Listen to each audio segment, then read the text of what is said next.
wondered what your vegetables might say if they could speak? Imagine stepping into your garden in August and hearing a full chorus of voices, each with its own plea, a grumble, or perhaps even a word of thanks. Today, we're going to act as interpreters for our garden friends and uncover what they're desperately trying to tell us in the heart of summer. Trust me, their secret desires might just surprise you and could even save your harvest. August in the garden? That's essentially the Olympic finals. Plants have poured all their energy into growing and producing fruit, and now they need that final, crucial push. It's harvest time, yes, but it's also a period of hidden dangers, cooler nights, nutrient deficiencies, and insidious diseases just waiting for their moment to strike. That's why the voices from your veggies in August become particularly insistent. So, let's lean in and listen. All right, let's kick off our garden tour. First up, we're greeted by, of course, the tomatoes. Lean in closer and listen. Hear that faint, almost desperate groan. That's not the wind rustling through the greenhouse. No, that's the voice of your tomatoes. They are literally groaning under the sheer weight of their harvest, practically crying out in unison, "Stake us! Please, stake us now!" By August, their stems have already put all their energy into growth and fruit production. Now, they're like exhausted athletes holding an enormous weight above their heads. Every ripening cluster drags its branch downwards, threatening to snap it at any moment.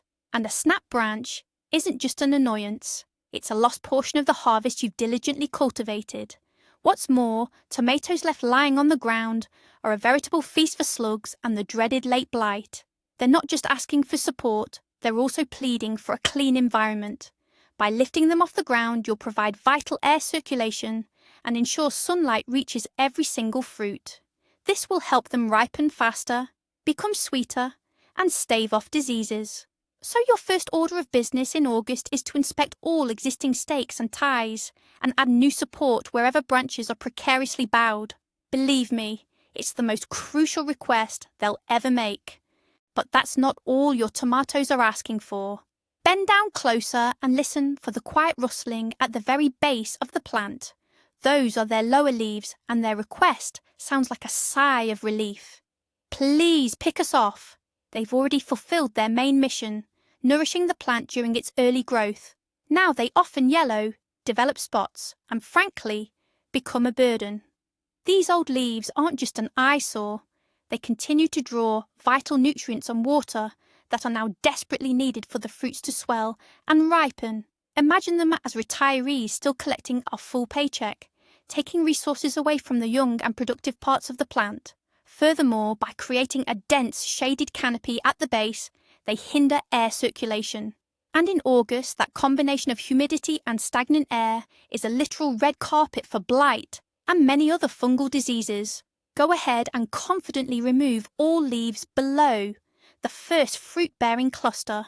By doing so, you'll not only redirect all the plant's energy towards a bountiful harvest, but also perform crucial preventative maintenance against disease.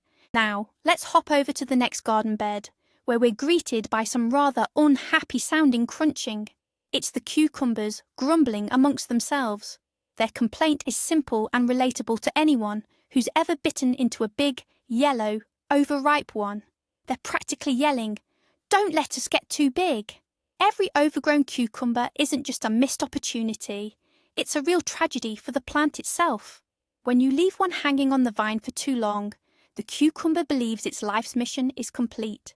It starts aggressively forming tough seeds and producing that exact compound that makes it bitter. Essentially, it's telling you, "I'm too old and bitter now, leave me be, let my seeds mature." And here's the kicker, while this giant hangs there, the plant expends all its energy on it, completely neglecting to form new, young, crunchy cucumbers. That's why their biggest plea, especially in August, is for consistency. Check on them often, at least every other day. Harvest them promptly, and they'll reward you with an endless bounty of delicious produce. Nearby, a similar yet more cunning whisper can be heard. It's the zucchini and summer squash, true masters of disguise. They speak in unison, their voices tinged with playful mischief. Check under our enormous leaves more often. They know their greatest strength. Their broad, burdock-like leaves provide the perfect hideout. You might scan the plant, yet completely miss a lurking fruit. What's more, a squash can grow with astonishing speed. Literally overnight, a small, elegant fruit can transform into a giant, resembling nothing so much as a clumsy airship. But it's not just the size that's the problem. Such an overgrown specimen becomes watery, with tough, fibrous skin and hard seeds inside. It loses all its delicate flavour, and just like the cucumber, it signals to the plant, "Mission accomplished, you can stop producing new fruit." As a result, the plant channels all its energy into sustaining this monster, and new squashes stop setting fruit. So their plea is a call to your vigilance. Turn your harvest into a game of hide and seek. Don't hesitate to lift every large leaf. Trust me, you're bound to find a surprise. Over in the pepper patch, it's a completely different vibe. More like a summer resort. Bright, ripening peppers bask in the sun, practically begging, "More sun, please." For sweet peppers in August, every ray of sunshine is pure gold. It's the sun's UV light that helps them develop those crucial sugars, and of course, the vitamin C that makes them so healthy and delicious. If peppers are shaded, whether by their own foliage, pesky weeds, or taller neighbouring plants, they'll still grow, but they'll be pale, lack sweetness, taste a bit grassy, and have thin walls. It's like going to the beach and spending your entire vacation indoors. You won't get that sun-kissed glow, or in the pepper's case, that beautiful colour and amazing sweetness. So, their silent plea is actually a request for a little TLC, some trimming and weeding. Carefully snip away any leaves that are casting too much shade on the developing peppers, and make sure no stubborn weeds are hogging precious nutrients, and most importantly, their vital sunlight. Give them all the sun they crave, and they'll reward you royally, with plump, juicy, wonderfully crunchy, and incredibly sweet peppers bursting with vibrant colour. But take just one step away from the peppers and you'll hear a completely different plea. It's their closest relatives, the eggplants, who are now voicing their concerns. Their dark, purple skins shimmer in the sun, yet their tone is weary. Too much scorching sun makes our skin tough. A little shade during the midday hours would be perfect. Quite the paradox, isn't it? Unlike peppers, which absolutely love soaking up the sun, eggplants are true aristocrats. Direct sunlight during the hottest part of the day, especially in warmer southern climates, can actually be detrimental for them. Under such intense heat, their skins toughen, becoming leathery, and sometimes even develop actual sunburns. Light, sunken patches. Such fruits not only lose their market appeal, but also their delicate texture. That's why eggplants are asking you for a little protection. This could be a specialised shade net draped over hoops, or even just a few large burdock leaves strategically placed nearby.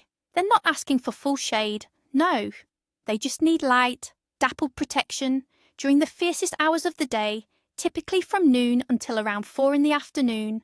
Provide them with these comfortable conditions, and their skins will remain tender and glossy. Now let's shift our focus from what's above ground to what's happening beneath it. There, in the quiet darkness, potatoes are maturing, and they're sending us a crucial message through their leafy tops. They are persistently whispering, "Stop watering us 2 weeks before harvest." For many, this might sound counterintuitive.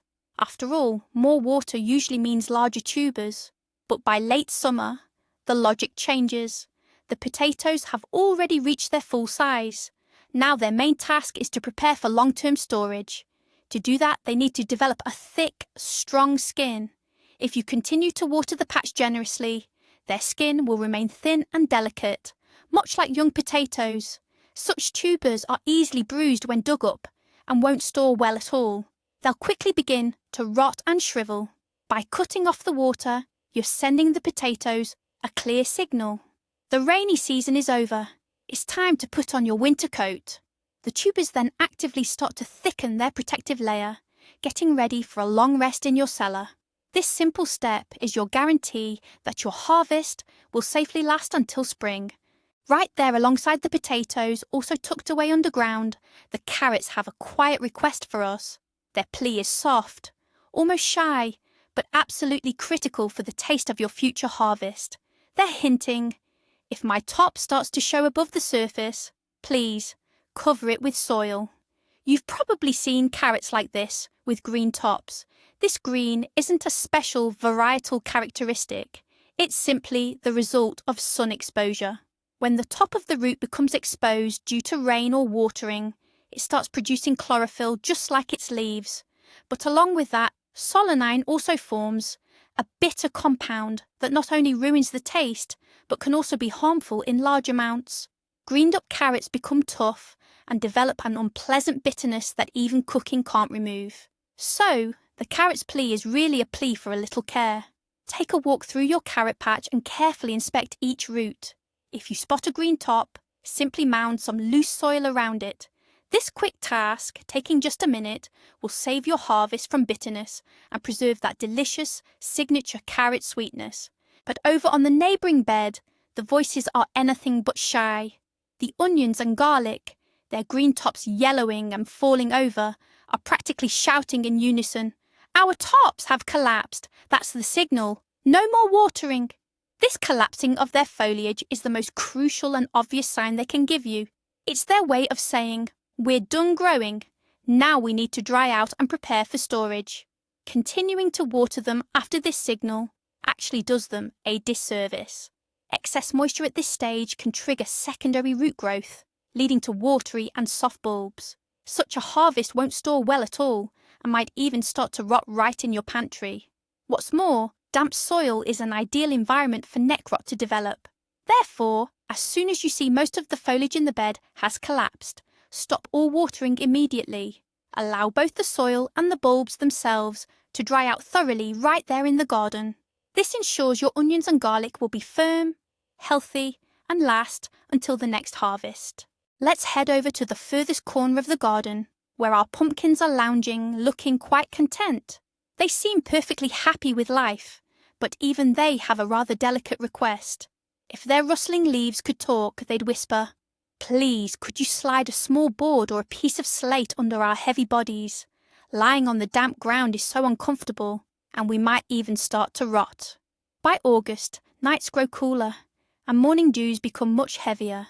The ground beneath these hefty fruits often stays stubbornly damp, and constant contact with moist soil poses a significant risk. It's precisely where the pumpkin touches the earth that rot usually begins. A small, often unnoticeable spot forms there first, and then, later during storage, it spreads and can ruin the entire fruit. So, the pumpkin's plea is essentially for a dry bed. Any material that doesn't absorb moisture, an old board, a piece of plastic, a slab of slate, or even a flat stone, will be its salvation. By gently lifting the pumpkin off the ground, you'll provide crucial air circulation underneath and protect its tender skin from destructive dampness. This simple action significantly boosts your harvest chances for long and successful storage. But over in the pea and bean patches, the mood is already a little sombre, almost a farewell. Their stems are starting to yellow, and the pods, once bursting with plump peas, are now drying up. It's as if they're quietly sighing, "Our time is almost up. Please gather the last of our pods and make room for others." These plants are among the first to complete their cycle and give their full harvest. Keeping them in the garden beds through August means squandering valuable time and space. They won't produce any new pods, only take up precious soil, and potentially become a breeding ground for diseases. Their final request then is for a timely clear out. Go ahead and harvest any remaining pods, even the small ones. Then pull up the plants, roots and all. But don't be too quick to toss them into the compost bin. The roots of these legumes are a real treasure trove. They're home to nitrogen-fixing bacteria, which naturally enrich the soil with this vital nutrient. So, the best approach is to finely chop the plant material, stems and all, and work it directly into the soil of that very same bed.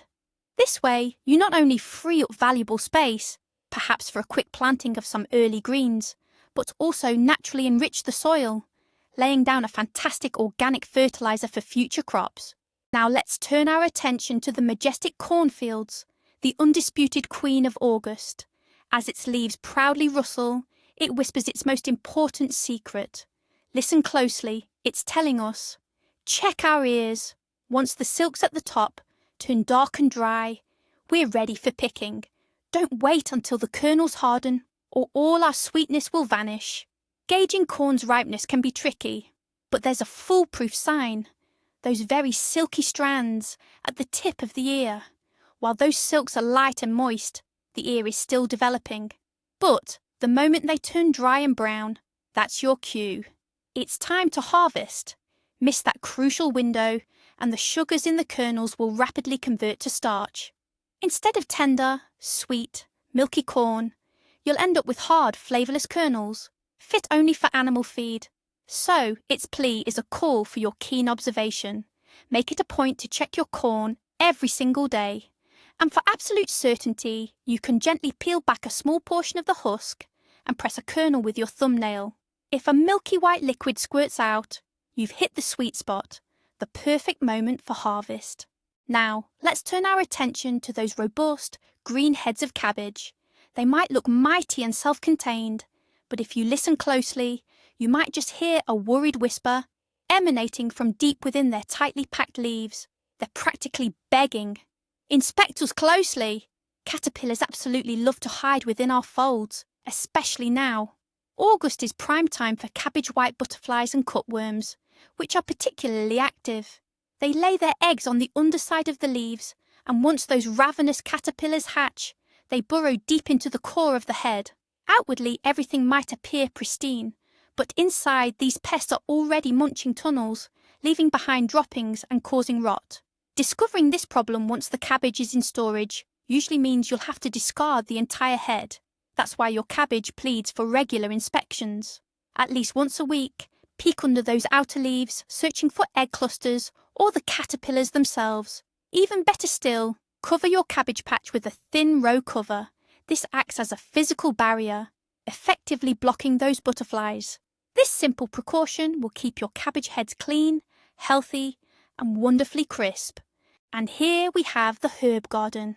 The fragrant basil, parsley, and other greens in this bed are practically bursting with aroma. Yet they all share one very persistent plea. They're almost screaming, "Cut our tops! Don't let us flower!" For most annual herbs, flowering is the plant's signal that its life cycle is coming to an end. The moment flower stalks emerge, the plant diverts all its energy into producing seeds. At this point, the chemical composition of the leaves drastically changes. They become coarser and tougher, and the essential oils that give them their unique aroma and flavour drop sharply. In essence, when basil or dill flowers, it's telling you, my mission is complete, now I'll focus on producing offspring. That's why their request is a call for regular trimming. By pinching or trimming off the budding tops, you trick the plant into continuously producing more green growth. This not only extends your harvest season right up until the first frosts, but also maintains the peak concentration of flavour in every single leaf. Let's imagine the quiet plea from our beetroots, which alongside other root vegetables, are busily putting on size beneath the soil. They're silently asking for some personal space. Even if August feels a bit late for such a request, the beet whispers, "If we're growing too close, please thin us out." One large, juicy root is far better than 3 small, tough and woody ones. Beets are a crop that truly dislikes competition, especially during their active bulking phase. If plants are sown too thickly, they'll inevitably start battling each other for precious moisture and nutrients. The outcome of this struggle? A harvest of many small, often misshapen, and, worst of all, tough and stringy beetroots. They can become woody, losing all their wonderful sweetness and succulence. So, if you notice your beet plants looking a little too cosy, consider it a clear signal that immediate intervention is needed. Don't be afraid to pull out a few extra. Selectively remove the weaker plants, or those that are clearly hindering their stronger neighbours. And the good news, these thinnings aren't wasted. They're perfect for adding to fresh summer salads. The key is to ensure the remaining plants have ample room to grow, at least 10 to 15 centimetres, or about 4 to 6 inches between them. Give your beets the space and comfort they crave, and they will reward you with perfectly formed, unbeatably sweet, and wonderfully succulent roots.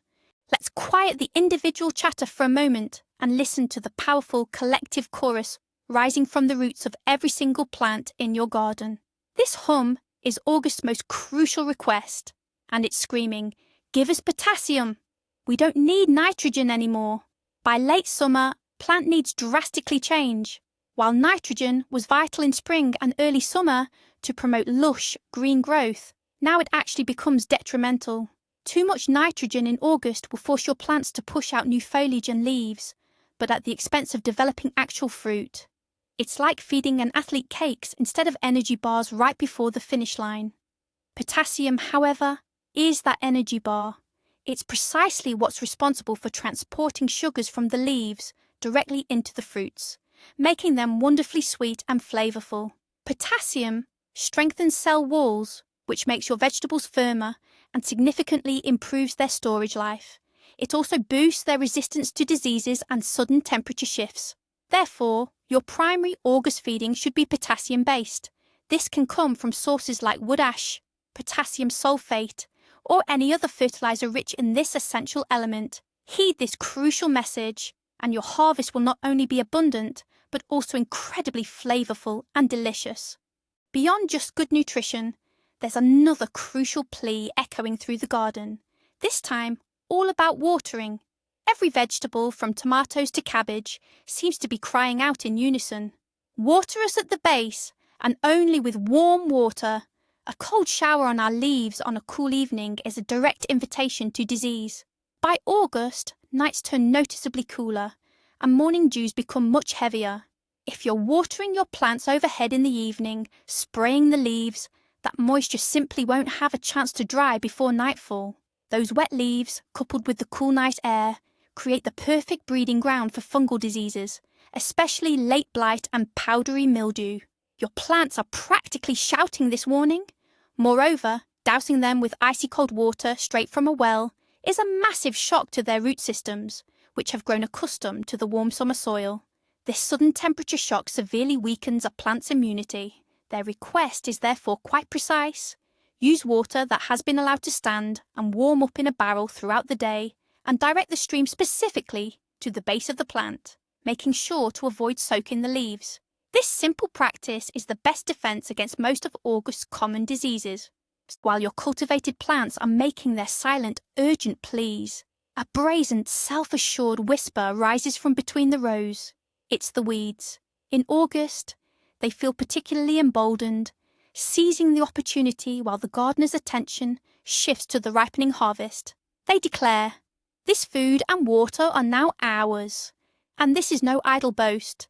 Weeds, especially those that have grown to full size, boast powerful root systems. They relentlessly siphon the last remaining nutrients and moisture from the soil, resources your vegetables desperately need for their final push. Meanwhile, your cultivated plants quietly whisper back, "Don't let them win. They're stealing our last chance at sustenance." They implore you not to drop your guard, prevent those weeds from going to seed, or next year's battle will be even tougher. Continue with regular weeding or use mulch, which not only suppresses weed growth, but also conserves precious moisture in the soil. Heed this silent plea for protection, and you'll ensure that all those vital nutrients feed your bounty.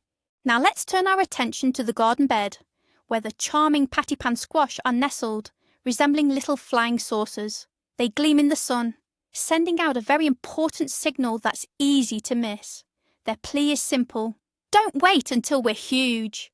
We're most delicious when we're young and tender, about the size of your palm. Pattypan squash are close relatives of zucchini, and they share the same characteristic. The younger they are, the tastier they become. Small fruits have a thin, delicate skin that doesn't even need peeling, and firm yet tender flesh, free of seeds. Allow a pattypan to overgrow just a little, and it rapidly transforms.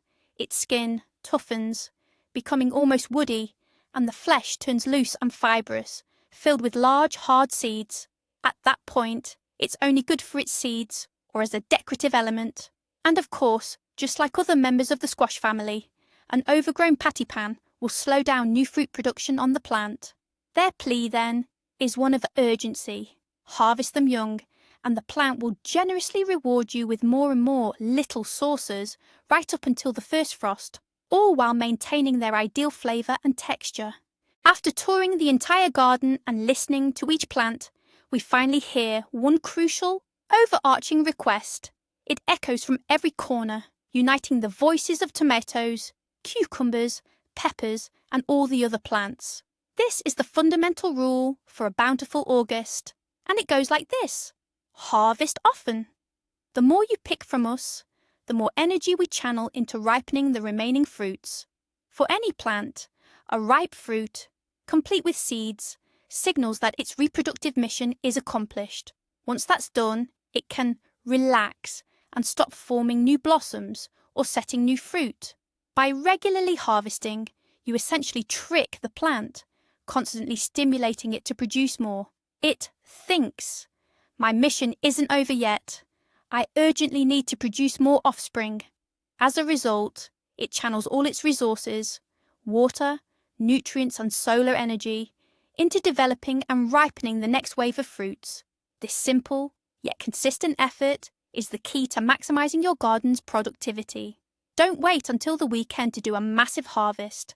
Instead, dedicate just 15 to 20 minutes to it every day or every other day. Heed this crucial advice, and your garden will continue to produce abundantly right up until the season's end. And here's the key insight. Our vegetables are already speaking to us. They don't use words, but their silent language is surprisingly clear. A yellowing leaf, a cracked fruit, a wilting stem, or stunted growth. These are their quiet pleas for help. August isn't just about harvesting. It's a month of dialogue. When a tomato cracks, it's signalling inconsistent watering. When a cucumber turns bitter, it's complaining about heat stress. When a zucchini hides under its leaves, it's a subtle signal to pay closer attention. Our entire conversation today is about decoding these real messages. The secret isn't in teaching vegetables to speak, but in learning to listen and truly see them. So, your garden's most important requests in August are timely and regular harvesting, proper watering at the base, and a final potassium boost for sweetness and extended storage. By heeding these silent pleas, you're not just caring for plants, you're becoming a true garden doctor and trusted friend. Thank you for watching this video until the end. If you learned something new or simply enjoyed the idea of talking vegetables, please don't forget to like this video and subscribe to the channel. Now, a question for you. Which vegetable in your garden is the most fussy, and what do you think it's asking for most often? Share your stories in the comments below.